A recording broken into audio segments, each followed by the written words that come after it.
Bir voqea esimga tushib ketdi. Mana shu makonda hozir namoz o'qishlik uchun kelib, bundan bir necha yil oldin bo'lgan bir voqea xotiramga tushib ketdi.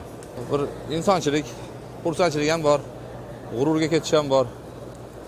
Bir g'ururlanib, mendagi odam shu yerlarga keladimi deb hovliqish ham bor. Bandamizda endi, bandamiz, ojizmiz.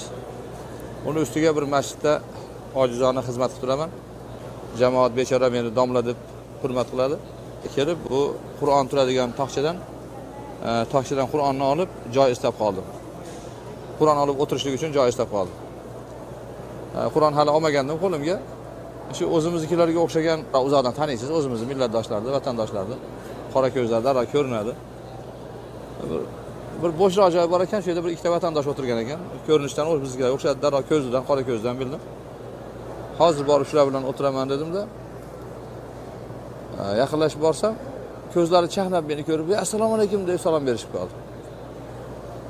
Endi insonchilik ichimda bir g'urur paydo bo'ldi. "Ey Abdurahim, seni domlaligingni bilishyapti, qara, tanishyapti ham, tanishyapti. Baytullohda ham seni tanishyapti-ya, sen ham martabang baland bo'lib ketib shekillik" deb hovliqib, tavozu bilan qo'limni ko'ksimga qo'yib, "Va alaykum assalom" deb chiroyli aliga oldim. Keyin yaqinroq borsam, ular "Aka, bir narsa so'raylik dedik" dedi. Men ham o'zimcha ichimda aytyapman. "Ey Abdurahim, sen domla bo'lsang, sendan nima so'rardi? Savol so'raydi, bir shar'iy, diniy savol so'raydi-da.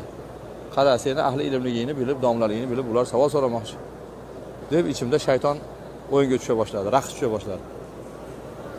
Qo'limni ko'ksimga qo'yib, tavozu bilan qoidasini kelishtirib, qiroatini kelishtirib, "So'rasinlar taqsirim, so'rasinlar" desam, "Aka, o'zimizniki tugab qoluvdi, nosingiz yo'qmi?" deydi.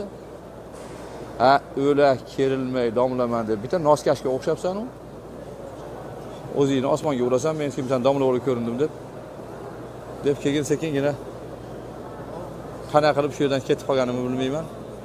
Ya'ni birodarlar, Alloh yaxshi ko'rgan bandalarini chaqirar ekan bu yerlarga deb hovliqib ketmaylar kelganlar. Alloh taolo sinagani ham chaqiradi, imtihon qilgani chaqiradi. Kimning martabasini bu yerda ko'taradi, kimning martabasini Alloh saqlasin, na'uzubillah, ba'zi bir ishlarning sababidan ko'tarib chopishligi ham o'ziga oson. Alloh saqlasin. Shuning uchun bu muqaddas dargohlarda qadriga yetinglar, ko'proq ibodat qilinglar, ko'proq zikr qilinglar. Assalomu alaykum va rahmatullohi va barakatuh.